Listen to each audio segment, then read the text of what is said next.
একটা প্রেসক্রিপশন থেকে 3 ভাবে আয় করে।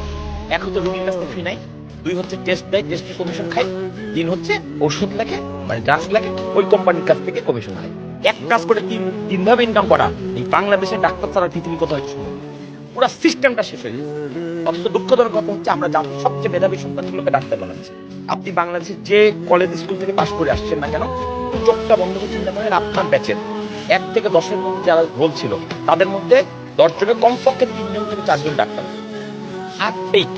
তার মানে কি জাতির সবচেয়ে মেধাবী সন্তানগুলোকে আমরা ডাক্তার বানাচ্ছি। অথচ তারা আমাদের সাথে সবচেয়ে বড় প্রতারণামূলক কাজগুলো করছে। একটা মেধাবী ছেলে প্রতিবাদ করছে না যে আমাকে দিয়ে যেটা করানো হচ্ছে এটা ভুল। আমার যুক্তিটা বুঝতে পারছেন?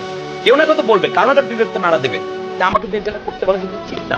কেউ বলতেছে না, সবাই সিস্টেম হতে।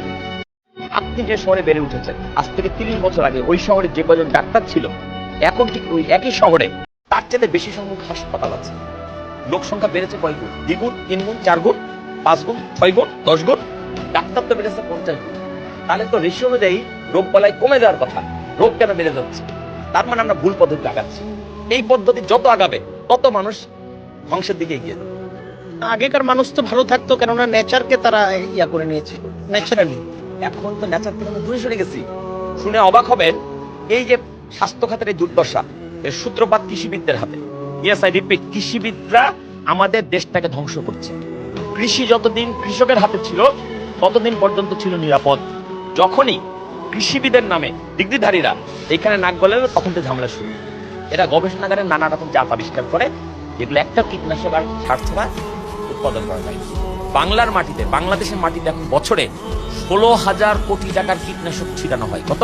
16,000 কোটি টাকার কীটনাশক ছিটিয়ে ফসল উৎপাদন করা হয়। সেই বিষাক্ত ফসল খেয়ে আমরা অসুস্থ হচ্ছি, ওই হাসপাতালে যাচ্ছি, ডাক্তারের কাছে যাচ্ছি, ডাক্তার আবার ঔষধ নামক ড্রাগস লিখছে, যে ড্রাগসের বাজার মূল্য 32,000 কোটি টাকা। হিসাব মিলছে? 16,000 কোটি টাকার বিষ খাইয়া। This is Bangladesh. কেমন আছো? ভালো আছো? খাইছো? খাও নাই? সমস্যা নাই, তোমার বাসায় আমার দাওয়াত। কারণ দিস ইজ বাংলাদেশ। আমি দেখিনি এমন দেশ, আমি দেখেছি বাংলাদেশ। বলিব না হাই, কারণ এই মেডিসিন নামের ড্রাগস গুলো আমিও খাই।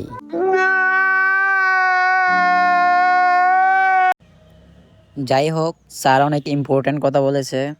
স্যারের অনেক বিশাল বড় ফ্যান হয়ে গেলাম। ধন্যবাদ স্যার।